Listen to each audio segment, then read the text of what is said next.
Assalamualaikum warahmatullahi wabarakatuh. Selamat pagi, salam sejahtera buat kita semua. Perkenalkan, nama saya Wan Rizka Amelia dengan NIDN 0122059101. Adapun jabatan akademik saya saat ini adalah lektor dan saya merupakan salah satu dosen tetap yayasan pada program studi manajemen Fakultas Ekonomi dan Bisnis Universitas Medan Area. Saya diamanahkan untuk mengampu mata kuliah pengantar bisnis, pengantar manajemen, serta ekonomi manajerial. Adapun tujuan dari video ini adalah sebagai bentuk pernyataan diri dosen dalam unjuk kerja Tridharma perguruan tinggi ataupun yang sering disebut dengan PDD UKT-PT pada bidang pengajaran. Pada kesempatan kali ini, saya akan membawakan mata kuliah pengantar bisnis, yang mana mata kuliah ini merupakan mata kuliah wajib pada semester 1 di program studi manajemen. Dan mata kuliah ini memiliki bobot sebesar 3 SKS. Pada video ini, saya akan menjelaskan beberapa poin penting. Yang pertama, menjelaskan deskripsi singkat mata kuliah. Yang kedua, menjelaskan capaian pembelajaran mata kuliah atau yang sering disebut dengan outcome pembelajaran. Kemudian yang ketiga, menjelaskan materi pembelajaran. Yang keempat, menjelaskan sistem pembelajaran. Yang kelima, menjelaskan media pembelajaran. Yang keenam, menjelaskan sistem penilaian. Untuk yang pertama sekali yaitu deskripsi singkat mata kuliah. Jadi, untuk mata kuliah pengantar bisnis ini akan menyajikan pemahaman wawasan ruang lingkup berbagai konsep bisnis dasar yang nantinya diperlukan sebagai bekal awal untuk mempelajari pengetahuan yang lebih rinci serta diberikannya pengetahuan praktis dalam pengaturan saat menjalankan kegiatan bisnis tersebut. Kemudian berikutnya adalah capaian pembelajaran mata kuliah, yang mana terdiri dari mampu menjelaskan konsep dasar kegiatan bisnis, kemudian mampu mengidentifikasikan bentuk-bentuk dari suatu kepemilikan bisnis, kemudian yang ketiga mampu menjelaskan pengelolaan bisnis secara tepat, dan yang terakhir keempat adalah mampu menjelaskan berbagai tanggung jawab yang harus dilakukan dalam menjalankan kegiatan bisnis tersebut. Kemudian terkait materi pembelajaran. Untuk proses ataupun mekanisme pembelajaran selama perkuliahan ini akan terdiri dari 16 kali pertemuan yang dilakukan secara tatap muka. Dan pertemuan tersebut sudah termasuk pertemuan pelaksanaan UTS ataupun ujian tengah semester pada pertemuan ke-8 dan pelaksanaan ujian akhir semester atau UAS pada pertemuan ke-16. Nah, untuk yang pertama sekali di pertemuan pertama tentunya akan disampaikannya penyampaian mengenai rencana pembelajaran semester. Kemudian menjelaskan silabus serta kontrak kuliah. Kemudian pada pertemuan kedua akan disampaikannya materi pengertian bisnis, tujuan bisnis, perkembangan bisnis, serta aktivitas bisnis. Kemudian pada pertemuan ketiga terkait materinya yaitu bentuk-bentuk badan usaha bisnis, baik itu secara kelebihannya dan secara kekurangannya.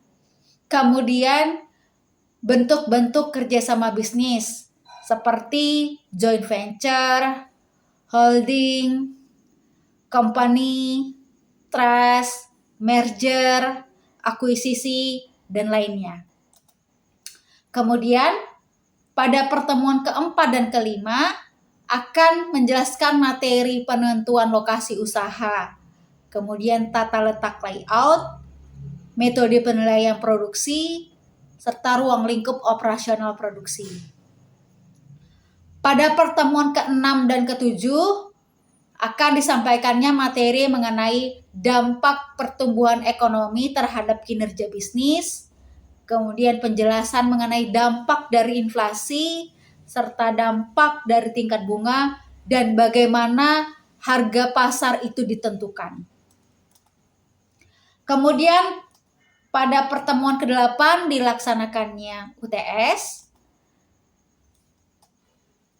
Pada pertemuan ke-9 akan dijelaskannya bagaimana cara melakukan manajemen bisnis secara efektif dan efisien.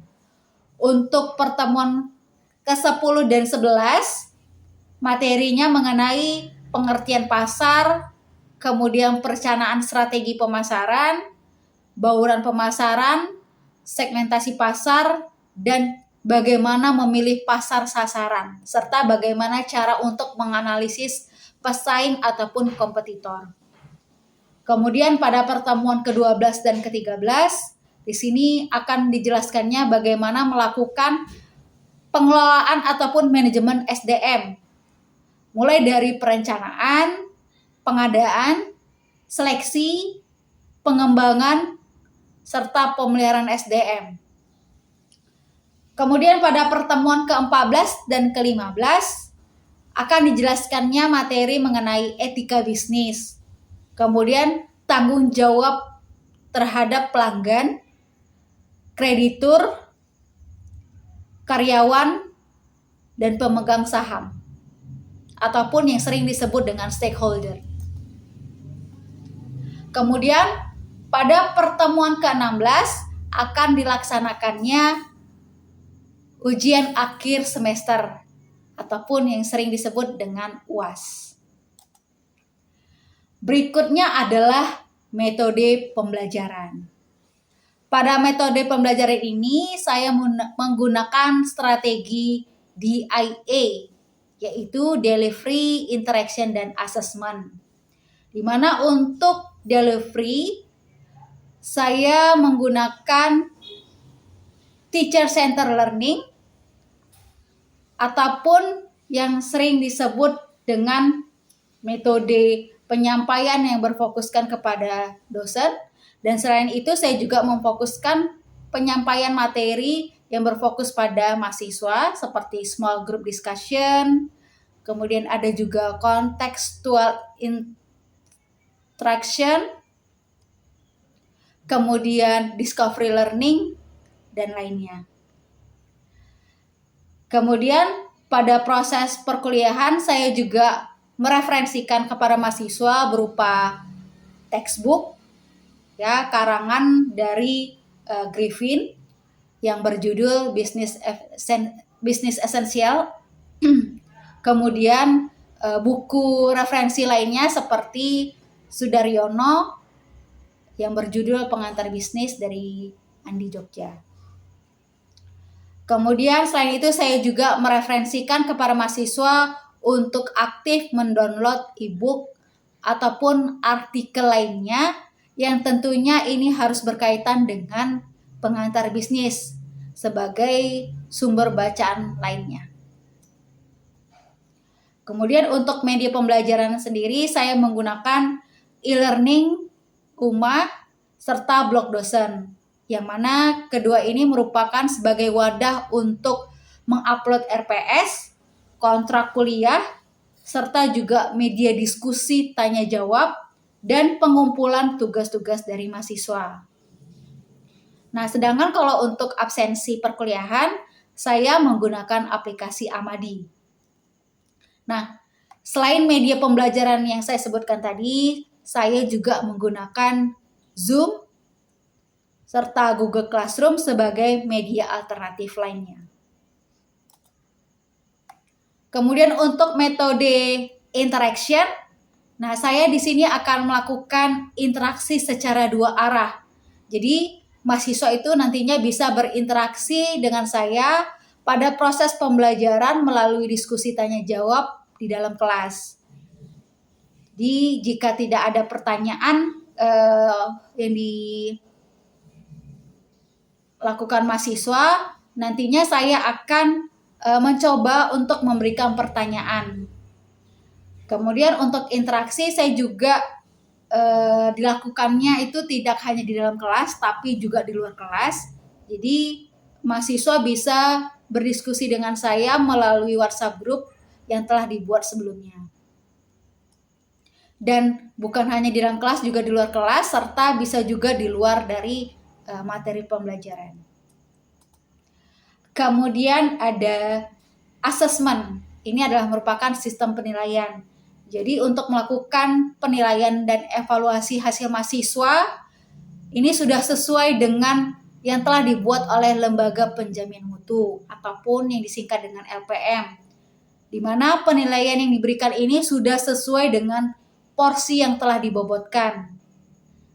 Untuk partisipasi, bobotnya itu sebesar 10%, kemudian PR ataupun tugas sebesar 50%, untuk UTS sebesar 15%, dan UAS sebesar 25%. Kemudian untuk penilaian terhadap mahasiswa ini ditentukan dari hasil belajar mahasiswa itu sendiri. Tentunya ini melihat dari nilai-nilai yang sudah dikumpulkan. Kemudian tentunya ini akan digunakannya sistem penilaian yang sudah mengacu pada acuan norma ataupun yang sering disebut dengan PAN. Di mana untuk nilai A itu sebesar sama dengan 85 dan 85 ke atas. Kemudian untuk nilai B+ sebesar 77,5 sampai dengan 84,9. Kemudian nilai B 70 sampai dengan 77,9. Kemudian nilai C+ 62,5 sampai dengan 69,9. Nilai C 55 sampai dengan 62,9. Nilai D 45 sampai 54,9,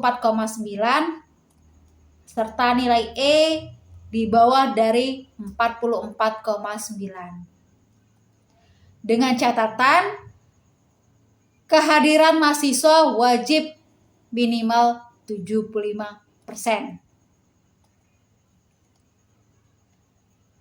Demikianlah video mengenai penjelasan metode pembelajaran saya. Selanjutnya saya akan menampilkan cuplikan video pembelajaran di kelas yang dilakukan secara tatap muka. Sekian yang bisa saya sampaikan. Wassalamualaikum warahmatullahi wabarakatuh. Assalamualaikum warahmatullahi wabarakatuh. Waalaikumsalam warahmatullahi wabarakatuh. Selamat pagi semuanya.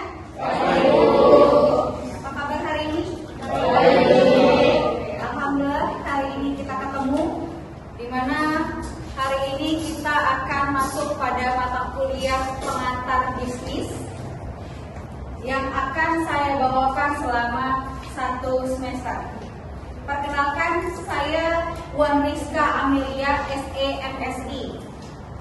Hari ini kita akan mulai permata kuliahan, di mana mata kuliah ini akan terdiri dari 16 pertemuan, termasuk pertemuan UTS dan pertemuan untuk UAS. Nah, sebelum masuk ke materi, ada baiknya kita berdoa dulu agar perkuliahan bisa terlaksana dengan baik. Doa dimulai.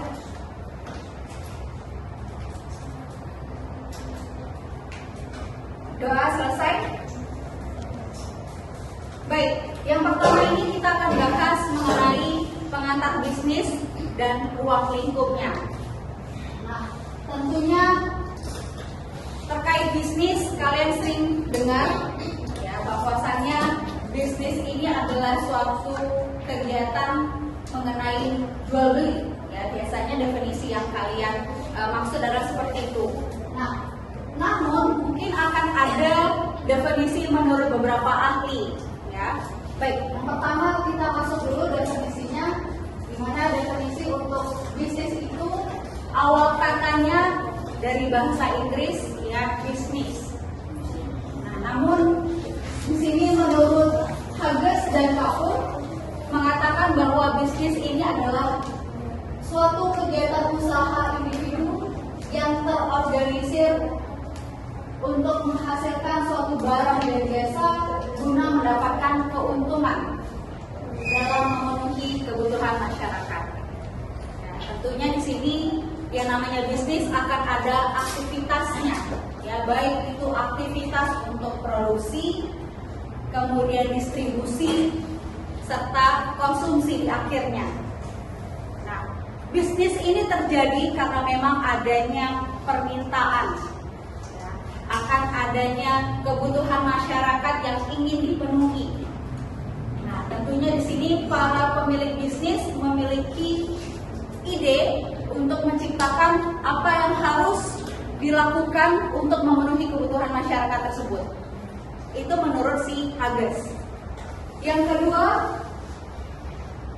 menurut si Brown dan Petros.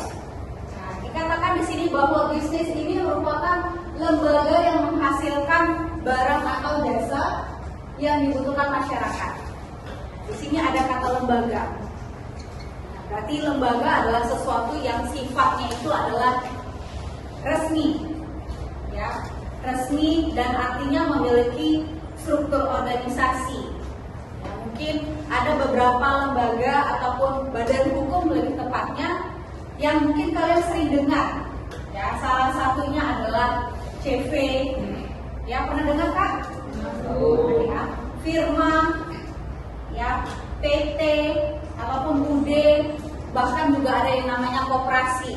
Ya, di sini nanti kita juga akan bahas mengenai bentuk-bentuk badan usaha dan bisnis itu tersendiri. Ya. Kemudian yang terakhir itu menurut si Jeff Madura. Nah, kata Jeff Madura apa?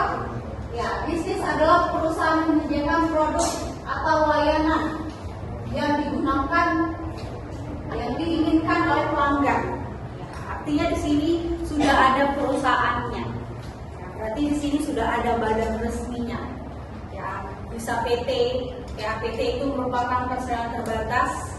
Yang artinya ini adalah ya, secara modalnya juga, ya itu juga besar ya kalau PT. Oke, itu menurut si Jeff Madura. Nah, kemudian kita simpulkan, ya, kita simpulkan bahwa bisnis itu adalah segala aktivitas, ya, yang berkaitan dengan penyediaan barang atau jasa, nah, untuk memenuhi kebutuhan dari masyarakat. Dan ujungnya itu adalah nanti mendapatkan keuntungan ataupun laba. Ya, jadi mustahil ya yang namanya bisnis itu tidak ingin memperoleh laba, ya, ataupun benefit ya, ataupun profit, ya, karena yang namanya bisnis ini kan kaitannya adalah untuk memenuhi kebutuhan pribadi oleh si pemiliknya, ya. Itulah arti dari bisnis itu. Oke, kemudian kita akan masuk lagi. Ya, ini untuk pengertian dari bisnis tadi, mencakup aspek-aspek, sehingga dari aspek ini terciptalah definisi tadi. Yang pertama itu bisnis itu adalah seluruh aktivitas usaha, ya, mulai dari produksi, kemudian ada distribusi sampai dengan konsumsi. Kemudian yang kedua, ya, memenuhi kebutuhan masyarakat. Itu tadi, jika si masyarakat itu ingin memenuhi kebutuhannya, tentunya dia akan ada namanya permintaan, ya, permintaan untuk memenuhi kebutuhannya. Ya. Misalnya kalau untuk bisnis, ya, misal ada produknya itu adalah apa misalnya, kira-kira kasih contoh, ataupun jasa lah. Ya, misalnya jasanya itu adalah rumah sakit, ya kan? Nah, permintaannya karena ada banyak orang sakit, ya, ingin disembuhkan, ya. Nah, jadi para pemilik bisnis ini akan menghasilkan suatu produk atau menghasilkan suatu jasa yang membantu untuk memenuhinya tadi, ya. Di situ diciptakan adanya rumah sakit, ya. Kemudian mungkin pelengkapnya adalah adanya obat-obatan, ya. Kemudian obat-obatan itu ya diproduksi oleh beberapa perusahaan farmasi ya untuk menghasilkan ya obat-obatan yang mendukung dari rumah sakit tersebut. Ya, itu contohnya. Kemudian yang terakhir itu adalah mendapatkan laba. Ya, namanya laba, ya tentunya ini disesuaikan ya dengan itu tadi perhitungan berapa modal, kemudian biaya-biaya, ya sampai dengan pembagiannya ya. Jika ada investor, maka investor ini akan dibagi ya laba yang telah diperoleh. Ya, labanya itu nanti dibagi sesuai dengan berapa sih modal yang ditanamkan. Ya. Bisnis ini terjadi karena memang adanya permintaan, ya, akan adanya kebutuhan masyarakat yang ingin dipenuhi. Nah, tentunya di sini para pemilik bisnis memiliki ide untuk menciptakan apa yang harus dilakukan untuk memenuhi kebutuhan masyarakat tersebut. Itu menurut si Hages. Yang kedua, menurut si Brown dan Petrus. Nah, dikatakan di sini bahwa bisnis ini merupakan lembaga yang menghasilkan. Saya ingin bertanya, kami kan ini kan anak mahasiswa. Menurut Ibu bisnis apa yang cocok untuk kami mahasiswa dan bagaimana kami caranya suksesnya supaya bisnis berjalan sampai kami tamat dan seterusnya. Oke, terkait bisnis apa yang harus dijalankan oleh seorang mahasiswa?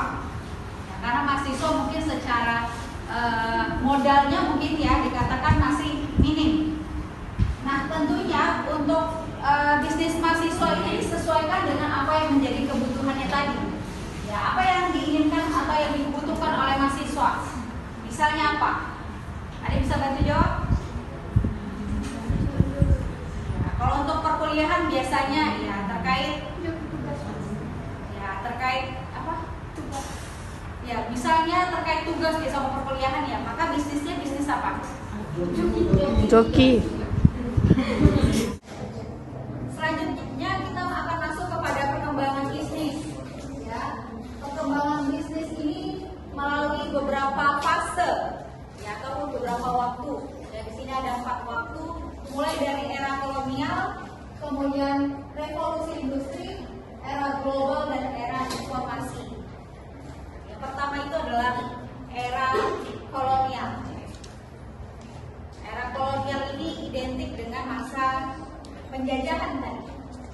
Ya, penjajahan di mana saat itu ya Indonesia yang dijajah ya, dan yang menjajahnya adalah Belanda melihat ada suatu yang namanya potensi dari Indonesia. Ya, apa pada saat itu yang potensi di Indonesia? Rempah-rempah. Ya, sumber daya alam Indonesia ini dari dulu hingga kini sebenarnya itu terkenal dengan rempah-rempah. Kemudian karena Indonesia tidak memiliki power, ya, pada saat itu langsung dikuasai oleh Belanda. Mereka mengambil semua rempah-rempah yang ada di Indonesia dan memperdagangkannya. Ya. Rempah-rempahnya itu mungkin sudah kita ketahui, ya ada apa lagi, selada, cengkeh, kapulaga, ya, ada kopi juga, ya karena kita terkenal juga dengan kopinya ya, kemudian tembakau juga, ya. Jadi di era itu sebenarnya sudah terjadi yang namanya bisnis. Ya. Oke, saat ini juga Indonesia sudah masuk di era itu dan ternyata sangat pesat, apalagi sekarang sudah masuk kepada 5.0. Ya, sudah tidak 4 lagi, bukan 4 lagi. Ya, di sini akan banyak yang namanya penggunaan teknologi digital, ya e-commerce, kemudian ada penggunaan ya marketing, media-media marketing lainnya yang juga membantu untuk media komunikasi, komunikasi antara si pelanggan dengan si pemilik bisnis. Oke, lanjut. Ya, ini aktivitas bisnis